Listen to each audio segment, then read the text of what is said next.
नमस्कार, बहुत बहुत स्वागत है आपका। खबरें दिल्ली एनसीआर की देख रहे हैं आप। मैं हूं आपके साथ सुरभि शिरपुरकर। खबरों का रुख करेंगे। नॉर्थ एमसीडी की स्टैंडिंग कमेटी में आज एक अहम प्रस्ताव रखा गया जिस पर आपने कड़ा विरोध जताया है और बीजेपी पर निशाना भी साधा। मामले को लेकर हमारे संवाददाता प्रणय शर्मा ने एमसीडी प्रभारी दुर्गेश पाठक से खास बातचीत की है। देखिए।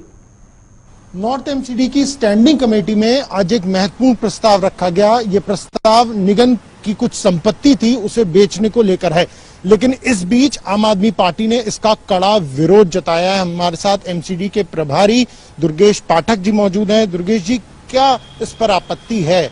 जो जमीन को बेचकर अगर वो अपनी आर्थिक स्थिति को सुधारना चाहते हैं तो इसके पीछे आपके विरोध का कारण क्या है? ये बड़ी शर्म की बात है कि सरकार को जमीन बेचना पड़ रहा है। मतलब इससे ज्यादा शर्म की बात तो कभी हो ही नहीं सकती।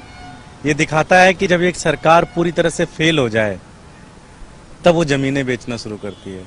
सरकार जनता टैक्स देती है, दिल्ली की जनता खूब टैक्स देती है भारतीय जनता पार्टी को। 13-14 हजार करोड़ रुपए का उनका बजट है हर साल का। और स्थिति ये हो चुकी है, दिल्ली स्थिति ये हो चुकी है, दिल्ली सरकार से पैसा मिलता है, केंद्र सरकार से उनको पैसा मिलता है, और इस स्थिति में आ गए कि आप औने पौने दाम पे आप जमीनें बेच रहे हैं। कैसा लगेगा ये सब बातें? आज दिल्ली की जनता, देखिए जमीन क्या होता है कि जब आदमी, जमीन एक तरीके से माँ की हैसियत दर्जा दी जाती है हमारे समाज में, हमारे देश के अंदर, और आप जमीन बेचने को उतर गए। प्राइवेट कंपनियों को औने पौने दाम पे बेच देंगे, उसमें आप पैसा कमा लेंगे। इन सबको ये पता है कि अब इनको ये मौका मिलने वाला नहीं है, ये आखिरी है इनका। 1-1.5 साल में जनता इनको भगाएगी और उसका ये बदला निकालने इनको लग रहा है। सब कुछ बेच दो, जितना भी एमसीडी की जमीनें बेच दो, सिविक सेंटर बेच दो, सब बेच देंगे अगले 1.5 साल के अंदर। ये आपका ये कहना है कि क्योंकि अब जो चुनाव है वो नजदीक है और उससे पहले जो एमसीडी की संपत्ति है उसे बेचकर एक बड़ी धांधली हो सकती है, ये आरोप है आम आदमी पार्टी? बिल्कुल मैं कह रहा हूँ, नहीं तो इतनी जल्दी क्या दिक्कत है? सबको पता है कि 1-1.5 साल के अंदर सरकार ये एमसीडी के अंदर पलटने वाली है। दिल्ली की जनता पलटेगी। कहीं भी आप जाओ, दिल्ली की जनता कहती है इस बार तो एमसीडी में इनको मजा चखाएंगे। तो क्या है ये? अब इनको लग रहा है कि 1-1.5 साल है, टिकट भी इनके सबके कटने पार्षद हो गए, इनको लग रहा है बेच लो जितना बेच सकते हो। एक आखिरी सवाल, आज नॉर्थ एमसीडी के मेयर जयप्रकाश का ये आरोप है कि दुर्गेश पाठक आरोप लगा रहे हैं, लेकिन उन आरोपों के साथ वो तथ्य भी पेश करें, सिर्फ आरोप ना लगाएं। मैंने आपको जो भी कहता हूँ डॉक्यूमेंट के आधार पे कहता हूँ। आप तो मेरी सारी पीसी कवर करते हो, आपको किसी पीसी में ऐसा लगता है जिसमें मैं कागज नहीं दिखाता? आज स्टैंडिंग कमेटी में 3 चीजें बेची जा रही हैं, कागज दिखाया है, ऐसे हवा में तो बोल नहीं रहा हूँ। कल 746 करोड़ रुपए दिल्ली सरकार ने, वो दिल्ली सरकार का डॉक्यूमेंट था, वो मेरा डॉक्यूमेंट, मेरा घर नहीं टाइप किया था मैंने डॉक्यूमेंट। तो मेरा ये कहना है कि मेयर साहब से कि वो जवाब तैयार करें। जवाब है नहीं उनके पास, तो कहते हैं जब जवाब नहीं होता तो बस यही कह दो जी आरोप में तख्त में नहीं है, दम नहीं है।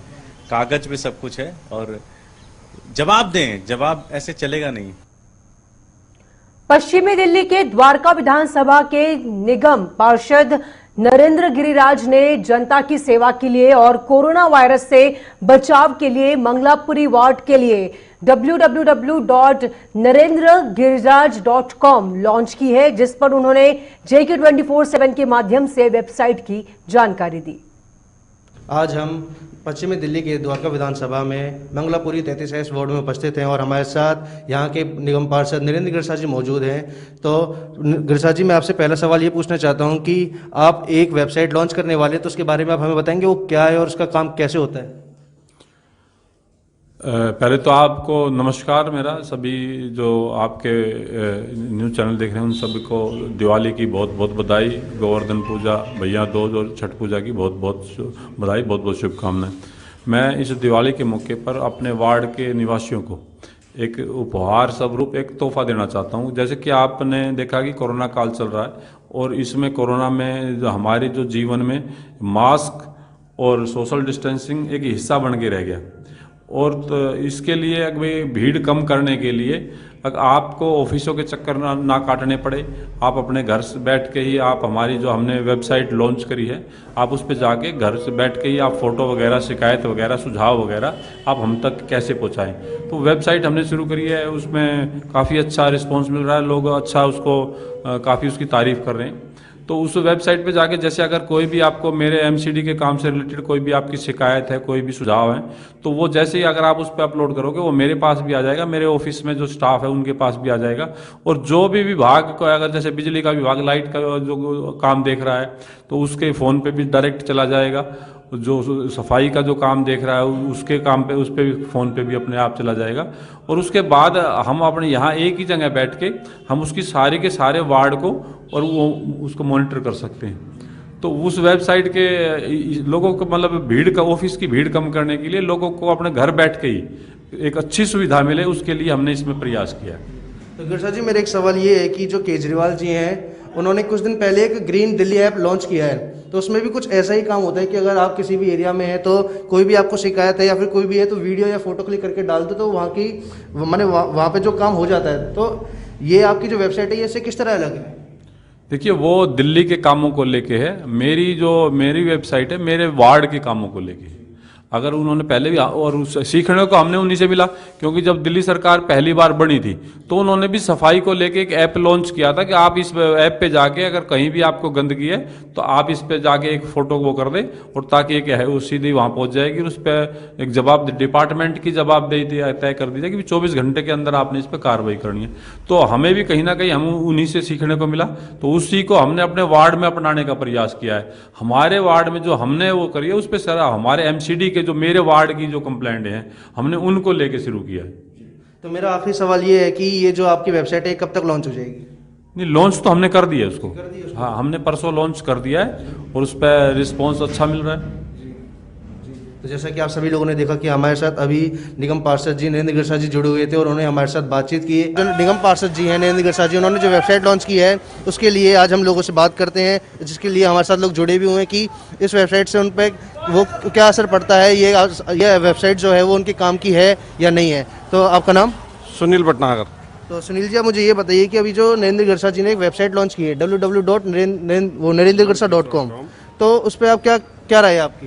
राय ऐसी है जी, देखो हम जहाँ पे रह रहे हैं इन कॉलोनियों में बेइंतहा काम है और काम कभी मेरे हिसाब से ख़त्म होने वाले भी नहीं है। तो जब वो काम होते हैं तो हमें अपने नेताओं को किसी ना किसी तरीके से जुड़ना पड़ता है। अब नेताओं से जुड़ने का एक ही तरीका है, या तो उनके पास जाया जाए या किसी प्रतिनिधि से बात की जाए। इससे पहले क्या होता था कि ऑफिस में जाते थे, हम रजिस्टर पर कंप्लेंट लिखवाते थे और रजिस्टर के बाद कंप्लेंट अटेंड हुआ करती थी। मगर ये कोरोना काल में जैसे हमारे सभी बड़े नेता, हमारे सभी समझदार लोग हमें ऐसी सलाह दे रहे हैं कि आप दूरी बनाए रखें, फासला बनाए रखें, तो हमको उसको ध्यान में रखे वैसा ही एक्शन लेना है। तो अभी क्या है, जो नरेंद्र गिरसा जी ने वेबसाइट बनाई है उसमें हमको ये फायदा है कि हमें किसी के घर जाके किसी पर्सनली नहीं जाना पड़ा, 2 गज की दूरी बनाने की कोई आवश्यकता ही नहीं है। हम सीधा वेबसाइट पर जाते हैं, हमारा काम की कंप्लेंट होती है और कंप्लेंट अटेंड भी हो जा रही है। और इसके साथ मैं ऐसा सोचता हूँ जैसे दिल्ली निवासी होने के नाते कि मेरे हिसाब से ये वेबसाइट जो है मेरे को पहली नजर आ रही है जो छोटे छोटे कामों को लेके प्रदर्शित कर रही है। तो आपका नाम क्या है? मैं DS वर्मा है। तो DS वर्मा जी, आप मुझे ये बताइए कि आपको क्या लगता है कि वेबसाइट सफल हो पाएगी? देखिए, ये सफल होने का और ना होने का पूरा काम कि इस कार्य कुशलता पे है। जैसे ये कुदरत ने जो ये कोरोना दिया है, कोरोना की देन है कि जिससे कि ये हमें इन चीज़ों पे कार्य करना पड़ रहा है, क्योंकि इस कोरोना काल में हमें डिस्टेंसिंग और काम के लिए जो हमें जितनी तेजी से और बगैर भीड़ के जितना कार्य हमें करना पड़ रहा है वो इस वेबसाइट से संभव होगा। तो यानी कि इसमें एक चीज़ और देखी जा रही है कि जो कोरोना के वजह से जो आजकल केस जो है दिल्ली में बहुत ज़्यादा आ रहे हैं, तो इस वेबसाइट से कोरोना पे तो मतलब कोरोना पे कुछ काबू किया जा सकता है। तो आपका नाम?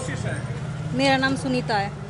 सुनीता जी, आप मुझे ये बताइए कि क्या लगता है आपको कि ये जो वेबसाइट है ये आपके किस काम आ सकती है, मतलब आपके काम आएगी कि नहीं आएगी? ये बिल्कुल हमारे काम आएगी, हमारे बहुत फायदेमंद है ये, क्योंकि आजकल ये जो दौर चल रहा है, कोरोना का चल रहा है, इसको देखते हुए ये वेबसाइट हमें बहुत काम आएगी। जैसे ये हमारे जो पार्षद हैं, ये नेता नहीं है, ये एक जन सेवक हैं ये, और ये बहुत अच्छा काम कर रहे हैं। ये सबके लिए ही फायदेमंद रहेगी।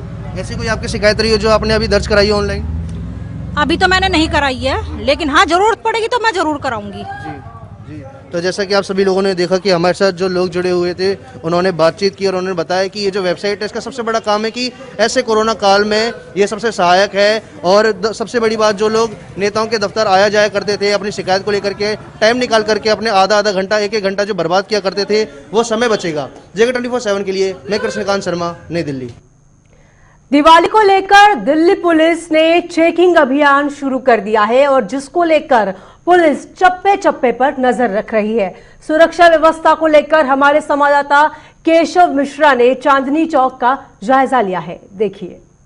दिवाली का त्योहार नजदीक है, इस समय प्रशासन भी बहुत सख्ती बरत रहा है। इस समय हम चांदनी चौक पर मौजूद हैं, आप देख सकते हैं किस तरीके से चेकिंग अभियान चल रहा है। चप्पे चप्पे पर यहाँ पर प्रशासन के लोगों की नजर है। इनका कहना है कि कोई भी जो व्यक्ति है वो इस तरीके से, सर एक सेकंड आपसे बातचीत करने की कोशिश करेंगे, कैसा अभियान ये चल रहा है? ये अभी जो अलर्ट वगैरह दिल्ली के लिए जो त्योहारी सीजन चल रहा है, इसको देखते हुए सख्ती बढ़ती जाए। वैसे दिल्ली पुलिस ऑलरेडी पहले से ही मतलब सख्त रहती है और इस तरह की चेकिंग चलती रहती है, लेकिन थोड़ा एक्स्ट्रा अलर्ट है। अच्छा, तो हर जगह पर आप इसको जो है मतलब चेक कर रहे हैं, तो क्या सुबह से लेकर शाम तक क्या पूरी गतिविधि रहती है आप लोगों की? भाई इसी तरह चेक करते रहते हैं, जहाँ भी हमें कोई संगीत गतिविधि लगती है उस तरह की कार्रवाई हम करते हैं, चेक करते हैं उसको, फिर जाने देते हैं। इनका ये कहना है कि लगातार सुबह से शाम तक इनका ये चेकिंग अभियान जारी रहता है और हर चप्पे पर ये नजर बनाए रहते हैं कि कोई भी ऐसी गतिविधि सफल ना हो सके। वीडियो जर्नलिस्ट कुमार शिवम के साथ केशव मोहन मिश्रा, JK 24/7 न्यूज, दिल्ली।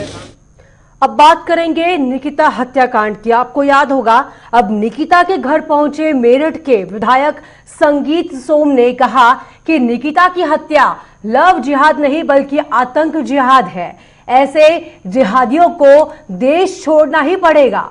संगीत सोम ने निकिता के परिजनों से मुलाकात की और उसके बाद परिवार को आश्वासन देते हुए कहा कि सरकार ने उनकी काफी हद तक मांगे मान ली है और परिवार संतुष्ट भी है। संगीत सोम ने कहा कि निकिता ने समाज का सम्मान बढ़ाया है। यह अलग बात है कि इस घटना में उनकी जान चली गई, लेकिन यह आतंकी जिहाद देश में बर्दाश्त नहीं किया जाएगा। इन आतंकी जिहादों को हर हाल में देश छोड़ना ही पड़ेगा।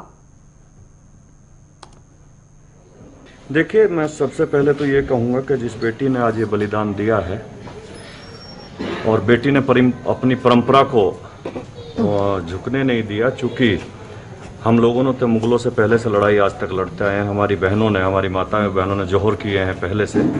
आज उस बेटी ने फिर से उसे साकार किया है और वो 2 साल से इस प्रताड़ना को झेल रही थी और उनके सामने नहीं झुकी और अपनी जान दे दी। परिवार से मेरी बात हुई है और हम लोग परिवार के साथ, और इसमें बच्ची को न्याय मिले, हम सबकी यही जिम्मेदारी भी बनती है और यही हमारा कर्तव्य है। और जैसा मैंने बात की है, सरकार की तरफ से लोग संतुष्ट हैं, पुलिस कार्रवाई कर रही है उससे भी संतुष्ट हैं। बस हमारी यही प्रायोरिटी रहेगी कि जल्दी से जल्दी फास्ट ट्रैक में ये केस चला जाए और उन्हें फांसी की सज़ा मिले और बाकी जो परिवार की 2-3-4 और डिमांड है वो पूरी हो, उसमें मैं भी CM। और इसी बीच एक बड़ी खबर आ रही है। दिल्ली में लगातार कोरोना के केसेस बढ़ रहे हैं। दिल्ली NCR में कहर बन रहा है कोरोना। दिल्ली में कोरोना के केसेस का रिकॉर्ड टूट चुका है। जिस तरह से लगातार दूसरा फेज चल रहा है कोरोना मामलों का, और खास तौर पर 24 घंटे में देखिए 6,842 नए मामले सामने आ चुके हैं। दिल्ली में पिछले 24 घंटे में कोरोना से 51 लोगों की जान भी चली गई है। इस वक्त की बड़ी खबर हम आप तक पहुंचा रहे हैं।